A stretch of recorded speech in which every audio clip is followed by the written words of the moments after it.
What's up guys, it's Everett here. So in this video, we're gonna talk about some knee stuff. We're gonna go over one stretch at the end of this video. We're also gonna talk through some uncommon things that relate to knee pain and knee issues. Now, obviously I'm not a doctor or a physical therapist. That's not just a medical or legal disclaimer. If you have stuff going on with your knees, whether it's, really bad, like you heard a pop or you got hit in a contact sport, or just you kind of get some nagging knee pain, or maybe you're a little older, the best way to have this stuff get resolved is with a real assessment.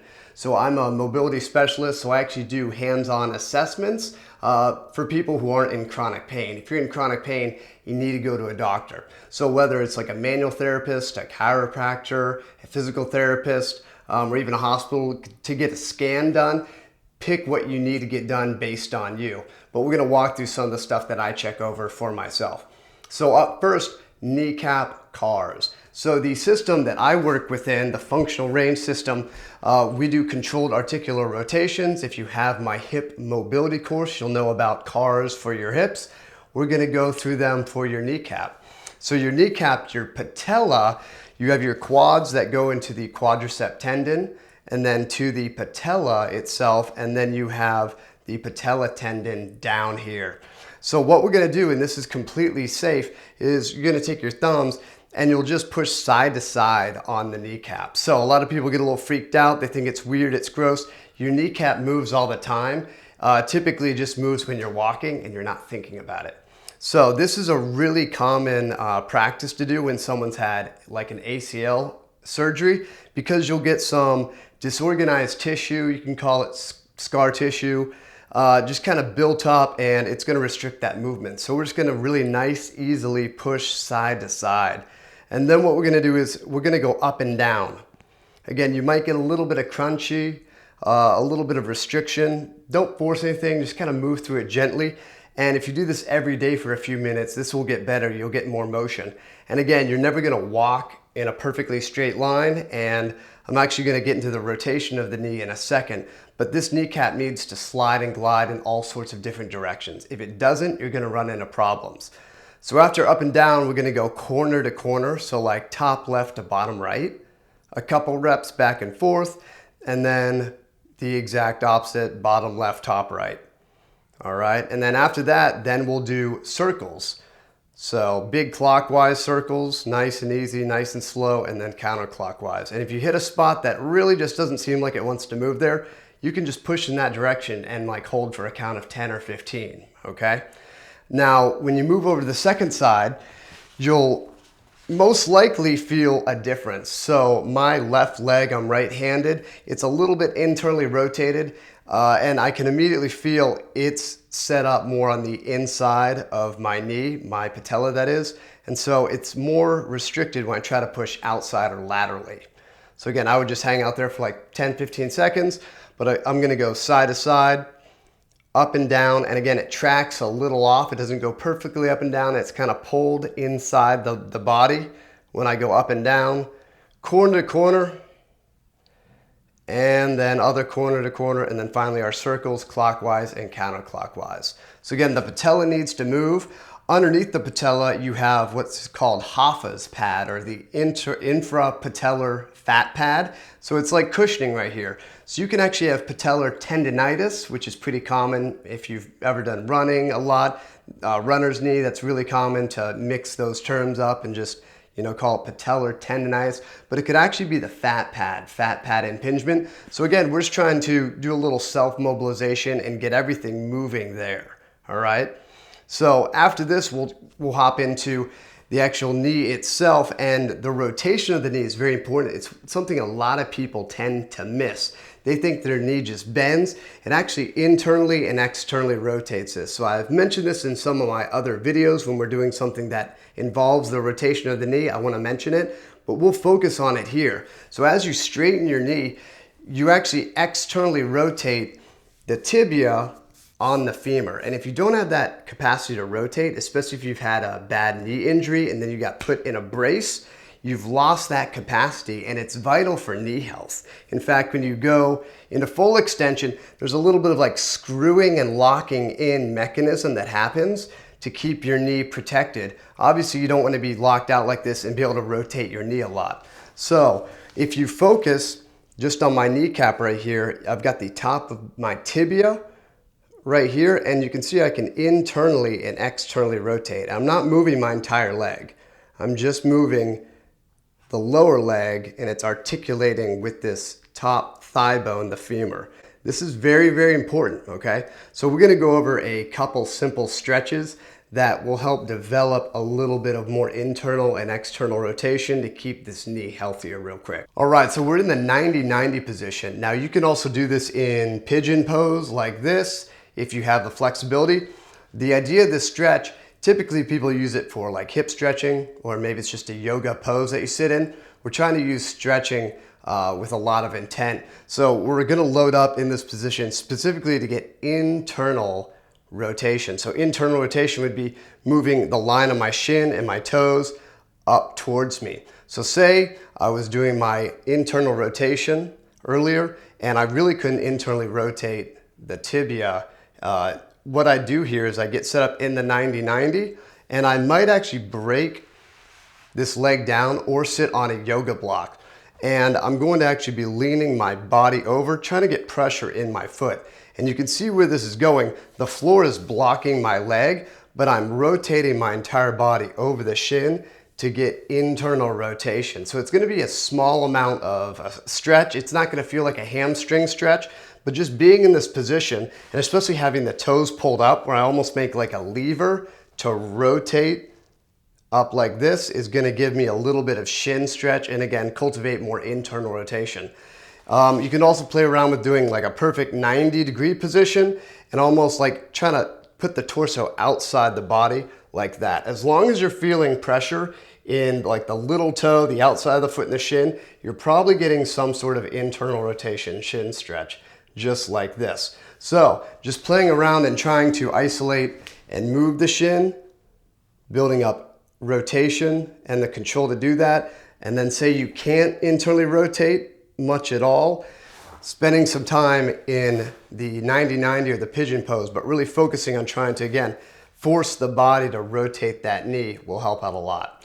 So now we're gonna cover external rotation, and there's a couple ways to do that as well. So you could actually hop back over into the 90-90. And now typically in the 90-90, I say to keep your hip open like this. But once again, we're trying to get rotation at the lower leg. So by dropping the hip down like so, you can see my quad, instead of facing forward, is now facing up towards the ceiling. And what did that just do? Well, I just rotated externally at my shin, all right? Because see, the shin didn't move at all when I did that. So it's the knee that's moving and the thigh, but I'm still getting that external rotation.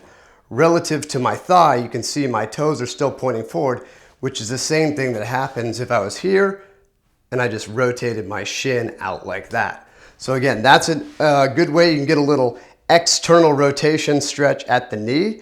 And again, it's a small amount of movement. It's not gonna feel like a normal stretch. In fact, you might feel this all back here, but be assured that you are actually getting some rotation at your shin.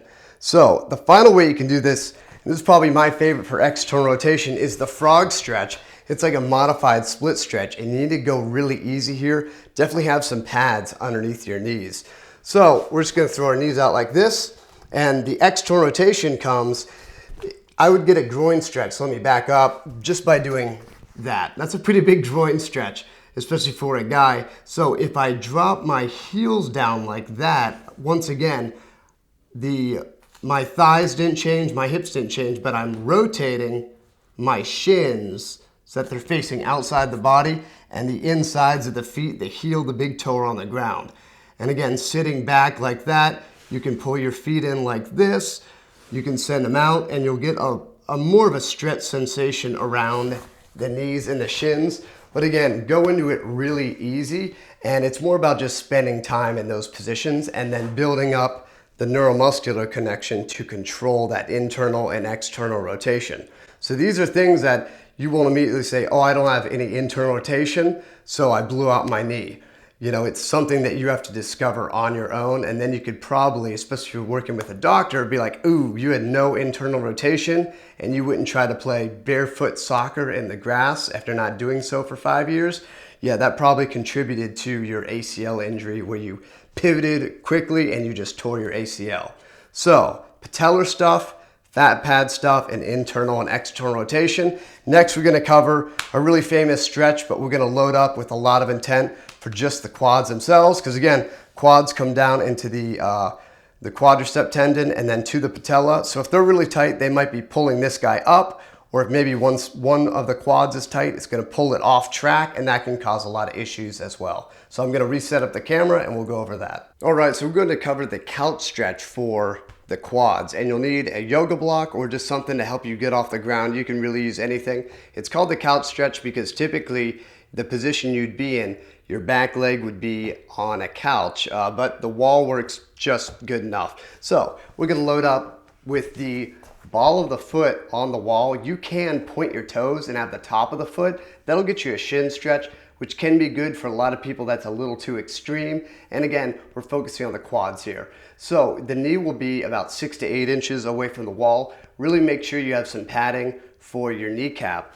And there's two things that most people miss with this stretch, because even as a guy with bigger legs, if I just kind of get loose, I can press all the way up against the wall and really not feel a very big stretch. So we want to make sure the hips are even, almost like I'm going to deadlift. So imagine you're about to pick up a lot of weight. You're not going to want to be in a bad position for that. So my hips are forward and my thigh is in line with my shin, all right, or my lower leg bones. So everything's set up very even. There's no rotating of the pelvis going on.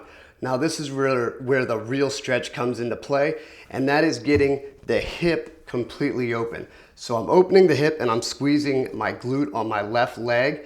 Everything is forward. You might have to get loaded up pretty far down, and you'll feel a stretch in your hamstring on this front leg, but really you want to make sure you get that back leg open, because one of your quad muscles is a hip flexor.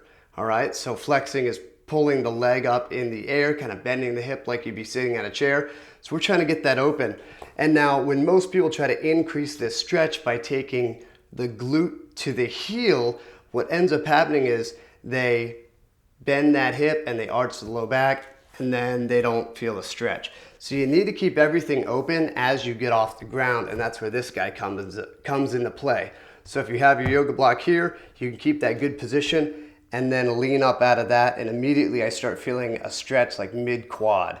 And again, I can then go to my leg and lean up a little bit more, but only go as far as you can without cheating or compensating in that stretch. So I would hold 2 minutes per side. And yeah, you can play around with rotating different directions, but again, just make sure you're not loose with your hips, pushing to one side or rotating to one side. That's gonna mess up that quad stretch, okay? So 2 minutes per side, and this will get the quads pretty flexible. And again, mobility goes beyond just stretching, but we're just gonna cover this stretch in just this video. So hope you enjoy it and be consistent with the quads. If you sit a lot, and then if you work out, squats, you run a lot, you're gonna need to spend a good amount of time here. All right, guys, so thanks for watching. I hope that really helped some people out there. When I first got into fitness, like most people, I just started running.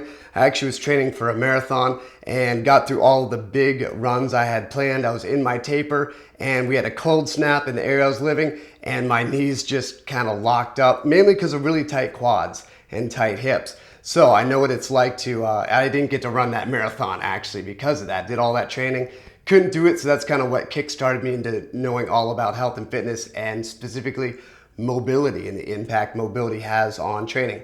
So again, this stuff gets complicated really quick. It could be as easy as just stretching more, or it could again be pretty difficult and a long journey for you. Also check out ankles and hips. Typically when you have a problem, it's upstream or downstream of the actual symptoms. So for ankles, it's not the best series, but I have 3 videos on ankle flexibility and ankle training. They're some of the first videos I did, so quality wasn't that great, but the information is still really good. And then on top of that, I have my full hip mobility course on my website, link in the description. 16 videos, 2.5 hours of content laid out in a really structured video e-course. So it's 29 bucks. You just grab it on my website, log in, pay through PayPal, all that easy stuff. And that money I put right back into the channel. I buy better lighting, audio equipment, video equipment to make these videos even better for you guys. So again, thanks for watching. Please comment, like, subscribe. It really does help the channel out, and see you in the next video.